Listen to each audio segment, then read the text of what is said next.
జనగాం జిల్లా దేవరుప్పల మండలం పెదమాడూరు గ్రామ పంచాయతీ పరిధిలో ఉన్నాం. కాంగ్రెస్ పార్టీ సీనియర్ నాయకులు గనిపాక నర్సయ్య గారితో ఉన్నాము. ఇక్కడ కాంగ్రెస్ పార్టీ ప్రవేశపెట్టిన సంక్షేమ పథకాలు, 6 గ్యారంటీలు, ప్రజాపాలనలో ప్రగతి ప్రణాళికలో ఎలాంటి అభివృద్ధి సంక్షేమం జరిగిందో ఈ కాంగ్రెస్ పార్టీ నాయకులు నర్సయ్య గారు మనతో ఉన్నారు. వారి మాటలను అడిగి తెలుసుకుందాం. నమస్కారం నర్సయ్య గారు. నమస్తే అండి. సరే, ఎట్లా ఉంది ఇప్పుడు కాంగ్రెస్ పార్టీ గెలిచిన మన సీఎం రేవంత్ రెడ్డి గెలిచిన హయాంల నుంచి వెళ్ళి పాలన 6 గ్యారంటీలు అనేది చాలా పకడ్బందీగా అందుతుంది. అందులో మన పలకుర్తి ఎమ్మెల్యే యశస్విని గారు కూడా చాలా చొరవ తీసుకొని సంక్షేమ పథకాలు చాలా వరకు డెవలప్మెంటు చేస్తున్నారు. ఈ ప్రజెంట్ ఇప్పుడు మొన్న ఈ మన ఇది చిన్నవాడ నుంచి వెళ్ళి చీటూరు వరకు కోలుకొండ అడ్డ రోడ్డు వరకు 20 లక్షలతోటి మొన్న శంకుస్థాపన చేశారు. పనులు వేగవంతంగా నడుస్తున్నాయి. ఈ రంభోజిగూడెం ఫ్లైఓవర్ కూడా ఓపెనింగ్ చేశారు. మన గొల్లపల్లిలో మహిళా భవన్ సిసి రోడ్డు 20 లక్షల వ్యయంతో అక్కడ కూడా ప్రారంభోత్సవం చేశారు. చాలా దిక్కుల మా మండల్లో చాలా వరకు ప్రతి గ్రామ పంచాయతీకి ఒక 20 లక్షలతోటి ఒక 12 ఊర్లకు ఇప్పటి వరకు సంక్షేమ పథకాలు పనులు స్టార్ట్ అయినాయి. దాదాపుగా మా మేడం వచ్చిన దగ్గర నుంచి వెళ్ళి చాలా వరకు అయితే అభివృద్ధి కార్యక్రమాలు చాలా చేపడుతున్నారు. మా ఊరికి కూడా 8 లక్షలతోటి సిసి రోడ్డు మొన్ననే శాంక్షన్ పెట్టారు. మేము పనులు స్టార్ట్ చేయాలని చూస్తున్నాను. ఇక గ్యారంటీలలో ఒకటి ఏదైతే గ్యాస్ సబ్సిడీ ఉందో అది 500 రూపాయలు పడతలేవు అంటున్నారు. ఇది ఎంతవరకు వస్తుంది సార్? 500 రూపాయలు కొందరికి పడుతుంది, కొందరికి పడతలేదు సార్. ఉన్నమాట చెప్పాలంటే కొందరికి పడుతుంది, కొందరికి పడతలేదు. ఆ గ్యాసు వాళ్ళు కూడా పడుతున్నాయి అంటే కొందరికి పడుతున్నాయి, కొందరికి పడతలేవు అని చెప్తున్నారు సార్. అది దాన్ని కొంచెం మిగతా గ్యారంటీ ఎట్లా అమలు అవుతుంది? మిగతా గ్యారంటీలు అంటే 6 గ్యారంటీలలో బస్సు ఉచిత బస్సు ఫుల్ సక్సెస్ఫుల్ అయింది. ఇంకోటి మన రైతులకు రుణమాఫీ అనేది 2 లక్షల రూపాయలు ఏకతాటిగా రుణమాఫీ అదైంది. ప్లస్ రైతు బంధు కూడా బ్రహ్మాండంగా 4 ఎకరాల వరకు కూడా పడ్డది సార్. ఇంకా కొంతమంది రైతులకు కాలేదంటున్నారు. కొంతమంది కాలేదు సార్. కొంతమంది కొంతమంది ఎందుకు కాలేదంటే అది నెట్వర్క్ ప్రాబ్లం కొద్దిగా ఉంటుంది. మొత్తం మీద అది వాళ్ళు సరి చూసుకోలేదు ఫస్ట్ నుంచి వెళ్ళి వీళ్ళు అది కాలేదు సార్. గత ప్రభుత్వ హయాంలో ఎలాంటి సంక్షేమ అభివృద్ధి జరిగిందంటారు? ఇప్పుడున్న ప్రస్తుత ప్రభుత్వ హయాంలో ఎలాంటి అభివృద్ధి సంక్షేమం జరుగుతుందంటారు? దాదాపుగా ఇప్పటి వరకు అయితే పర్వాలేదు సార్. గత ప్రభుత్వం చేసినాయి అంటే అంటే సార్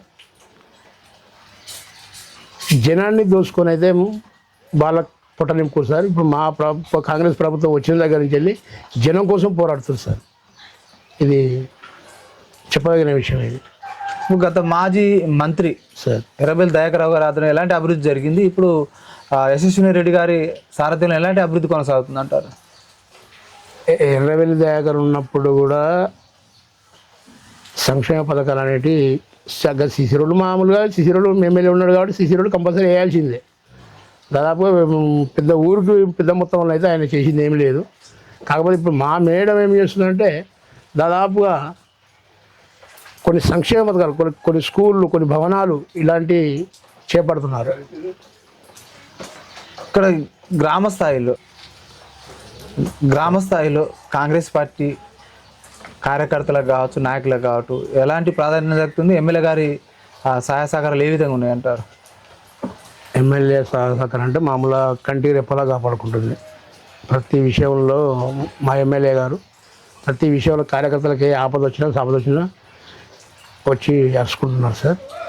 ఇక ఇప్పుడు ఎందుకంటే ప్రజెంటు మనం పార్టీ అయితే గెలవలే, ఎగ్నిస్ట్ పార్టీ గెలిచింది, బీఆర్ఎస్ పార్టీ గెలిచింది. ఇక ఇటు పనులు కొంచెం అవకతవకలు జరుగుతున్నాయి ఊళ్ళో మాత్రం. ఎలాంటి అంటే సర్పంచ్ ఆధ్వర్యంలో పాలక మండలి ఎట్లా పనితీరు ఎట్లా ఉంది? పనితీరు ఏముంది సార్, వాళ్ళు చేసేది ఏముంది? ఇప్పుడు మా ప్రజెంట్ ఇప్పుడు కాంగ్రెస్ పార్టీ గెలిచింది, సంక్షేమ పథకాలు అందలేకపోతున్నాయి అన్నట్టు. ఇప్పుడు ఏం చేసినా జీపీకి వర్క్ చేస్తే జీపీ పేరు పోతుంది. ఇక ఆ జీపీ పోతే సర్పంచ్ దగ్గర నేను పోవాల్సి వస్తుంది. పనులు కొన్ని అమలు అయితే లేదు సార్. అది ఇప్పుడు గ్రామం మీరు సర్పంచ్గా పోటీ చేసి స్వల్ప మెజార్టీతో ఓడిపోవడం జరిగింది, ప్రజల మద్దతు అవును తీసుకొచ్చారు. సార్. ఎక్కడ తప్పిదం జరిగింది? మీరు మరలా కాంగ్రెస్ పార్టీ అధిష్టానం గుర్తించి మీకు మళ్ళీ అవకాశం ఇస్తే మీరు బరిలో ఉండే అవకాశం ఉందా? బళ్ళ తప్పకుండా చేస్తాం సార్. మేము దాదాపుగా బాగా మంచిగానే కార్యకర్తలు సమన్వయం చేసుకొని బ్రహ్మాండంగా గెలిచే పొజిషన్కే వచ్చినాం సార్.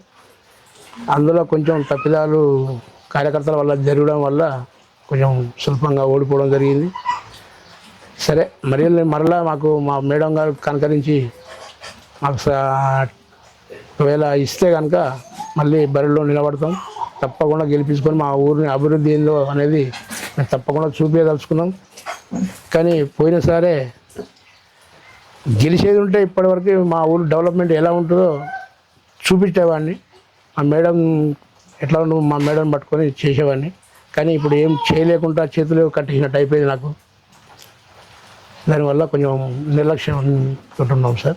ఇప్పుడు ఇక్కడ భూ సమస్యలు కూడా బాగానే ఉన్నాయి అంటున్నారు. గత ప్రభుత్వం ధరణి వల్ల మిస్సింగ్ అయిన సర్వనేములు కావచ్చు, సాదా బైనం పరిష్కారం కాలేదంట. అవి చాలా ఉన్నాయి సార్. ఇప్పుడు భూభారత్ ద్వారా ఏమైనా పరిష్కారం అయితే రైతులకు ఎలాంటి న్యాయం జరిగే అవకాశం ఉంది? ఇంకా రాలేదు సార్. అది ఇంకా రాలేదు. ఒకవేళ వస్తే కనుక ఇవి కూడా ధరల్లో కొన్ని ఎక్కని ఉన్నాయి, కొన్ని ఉన్నాయి. అసలు భూములు ఇంకా చాలా ఉన్నాయి సార్. అవి కూడా మా మేడతో మాట్లాడి కొన్ని చేయాలనుకుంటున్నాం మేము కూడా. మీరేమో అధికారంలో ఉన్నారు, ఇక్కడ సర్పంచ్ ఏమో ప్రతిపక్షాలు ఉన్నారు. అదే సార్. మరి అభివృద్ధి విషయంలో ఈ గ్రామ ప్రజలకు మరి ఎలా జరుగుతుంది, ఎట్లా ముందుకు పోతుంది గ్రామ అభివృద్ధి విషయంలో? ఈ గ్రామాభివృద్ధి ఏడ వేసిన కూడా అక్కడే ఉంటుంది సార్. ఇప్పుడు ఎందుకంటే ఇప్పుడు ఏం చేయలేక గ్రామ పంచాయతీ నిధులు ఏమో రావట్లేదు. ఏమున్నా ఎస్టీలో డబ్బులు ఉంటే అవి నల్ల బిల్లు, కరెంటు బిల్లు గవి అది అవుతున్నాయి సార్. వాళ్ళు ఏమో చేస్తున్నారో ఇంతవరకు అయితే ఏం చేసిందేం లేదు.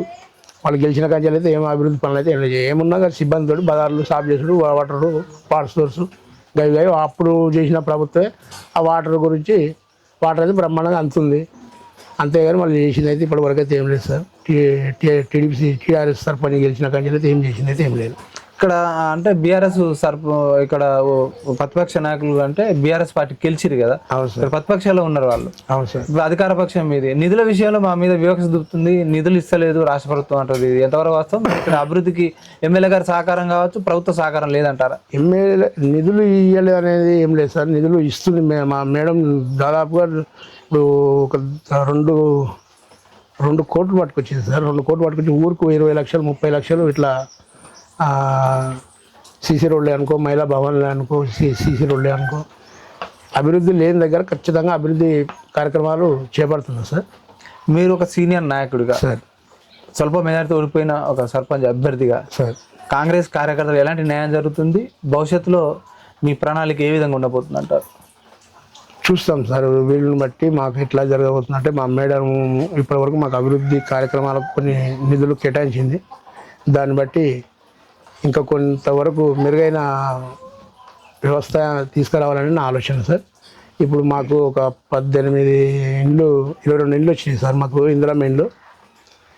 ఆ ఇండ్లలో కూడా ఒక 18 ఇండ్లు అంటే ఒక 18 ఇండ్లు వచ్చినాయి. 22 ఇండ్లలో 18 ఇండ్లు అయితే కంటిన్యూ నడుస్తున్నాయి. కొన్ని స్లాబ్లు పడ్డాయి. ఒక 2-3 ఇండ్లు కొద్దిగా వెనుకబడి ఉన్నాయి. దాంట్లో కొంచెం ఇసుక గురించి కొంచెం ఇబ్బంది అవుతుంది. అది కొన్ని అయిపోయినాయి, కొన్ని మొత్తం మీద పూర్తి అయినాయి సార్. కొన్ని చాలా వరకు పూర్తి. గ్రామ అభివృద్ధి విషయంలో కావచ్చు, ప్రజా సమస్యల పరిష్కారం విషయంలో ఎమ్మెల్యే గారు మీకు అందుబాటులో ఉంటున్నారా? అందుబాటులో ఉంటున్నారు. ఏది మాకు ఏమన్నా సమస్య ఉన్నా కూడా ఎమ్మెల్యే గారికి ఫోన్ చేస్తే ఎమ్మడే స్పందిస్తారు సార్. మీరు పెద్దమాడూరు గ్రామ పంచాయతీ నుంచి సర్పంచ్గా స్వల్ప మెజారిటీతో ఓడిపోవడం సార్. ఈ ప్రజలు మీకు ఇంత మంచి అవకాశం ఇచ్చారు, ఈ స్థాయికి తీసుకొచ్చిన మీ గ్రామ ప్రజలకు ఏం చెప్పదలుచుకున్నారు? నేను అనుకోకుండా నాకు టికెట్ ఇచ్చింది మేడం. ఖచ్చితంగా మా పెద్దమాడూరు గ్రామ ప్రజలకు ఎంతో మా ఓటు బ్యాంకు అప్పుడు మా సీనియర్ కార్యకర్త డీలర్ ఉన్నప్పుడు 550 మీద ఓటు పోలింగ్ ఉండే ఇక్కడ కాంగ్రెస్ పార్టీ. 1000 వరకు నన్ను పట్టుకొచ్చారంటే మా గ్రామ ప్రజలకు కృతజ్ఞత తెలుపుతున్నాను సార్. మీ సేవలు ఎలా ఉండబోతున్నాయి? ఖచ్చితంగా అందరికీ న్యాయంగా సమన్వయంగా కలుపుకొని ఏమైనా ఉంటే సమస్యలు ఉన్నాయి, ఏ సమస్య ఉన్నా ఊరి మీద ఏ సమస్య ఉన్నా కలుపుకొని పనిచేసేటట్టు చేస్తాను సార్ నేను ఖచ్చితంగా. ఇక్కడ పెదమాడూరు నుంచి సర్పంచ్ అభ్యర్థిగా స్వల్ప మేరతో ఓడిపోయినా కూడా కాంగ్రెస్ పార్టీ గ్రామశాఖ అధ్యక్షులు కొనసాగుతున్నారు. అదేవిధంగా సీనియర్ నాయకులుగా ఉండి అధికారంలో ఉన్నాం. ఇక్కడ సర్పంచ్ ప్రతిపక్షాలు ఉన్నా కూడా నిధుల విషయంలో ఎమ్మెల్యే గారితో కొట్లాడి తీసుకొచ్చి గ్రామ అభివృద్ధిని చేసే విషయంలో మేము ముందే ఉంటామని కూడా చెప్తున్నారు. మరో అంశంలో మరో వీడియోలో మీ ముందుకు వచ్చింది ప్రజావేదిక న్యూస్ ఛానల్. ఈ అంశం ఇంకా మరింత చేరు కావడానికి మాకు మీ యొక్క మద్దతు అవసరం. లైక్ చేయండి, షేర్ చేయండి, సబ్స్క్రైబ్ చేసుకోండి. చూస్తూనే మీ ప్రజావేదిక న్యూస్ ఛానల్. తప్పకుండా.